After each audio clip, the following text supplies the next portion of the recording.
Ụmụnne m ndị Igbo ndewonu. Ogori nwaanyị mmadụ obi dị ya ọ dị ka o ji ọgwụ wee kechie ya. Ọ bụrụ na ịbụ nwaanyị nọ na di, ọ bụrụ na ịbụ nwaanyị ya aga ije di, biko ozi a bụ maka gị.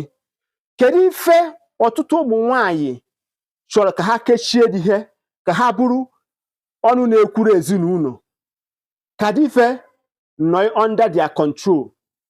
Nwanne m nwaanyị, tupu ị na-eme ya bụ ife, biko jee jụọ ụmụ nwaanyị si mkpe ife ha na-afụ n'ezinụlọ fa, maka na ịma na ife ị nwere ịvaruhu ya. Kedu ife ị na-achọ ife n'ebe ife adịrọ? Onye ka ndị be anyị si na ngwa ngwa di na nwunye nụchalụ, ha ebido mụtaba nwa. Ife nwoke chọrọ n'ebe ị nọ dịka nwaanyị bụ nkwanyere ugwu, respect.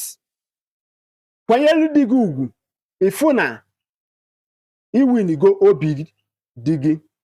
Nke ịbụọ dị n'ime ya, mata ndị gị na fa na-ayị dịka ndị ọyị gị nwaanyị, maka na ọtụtụ ndị mmadụ na-edufe ụmụ nwaanyị nọ na di ụzọ. Ọ bụrụ ife aka inu na-ada na ntị ka ọ na-atọ n'ụtọ.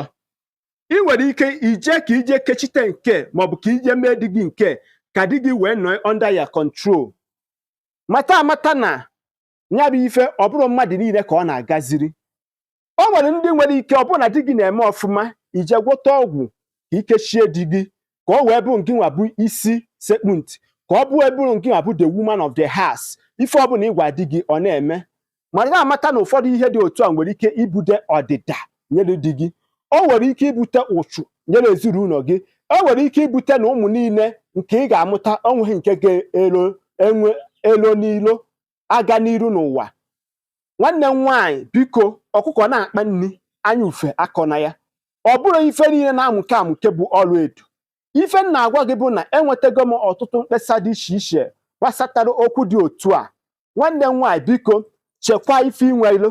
Awọ si na di dị ụkọ na ọnya kpatara o ji wee kwọrọ nke ya n'azụ wee na-eme gịnị, wee na-agba.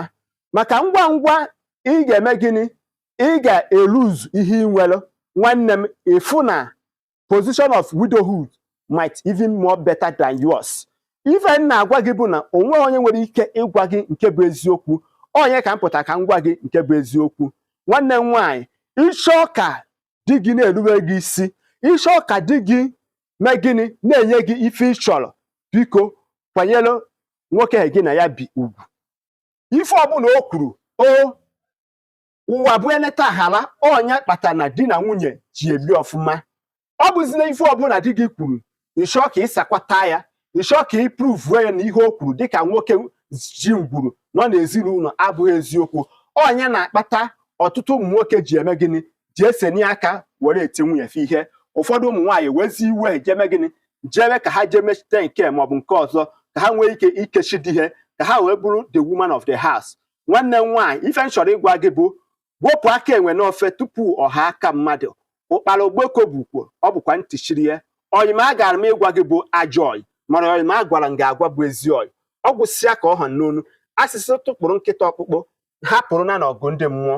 Ọ bụrụ na ọ bụ mbọsị mbụ ka ị na-afụ ife ozi m, asị gị nnọọ, sonyere m, gbasara m ozi m.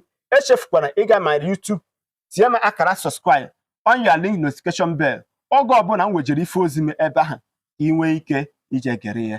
Ụmụnne m, ajụ na onye na-ekwunu, aka mbụ onye nke gị bụ Maazi-UC Igbo. Ndewonu.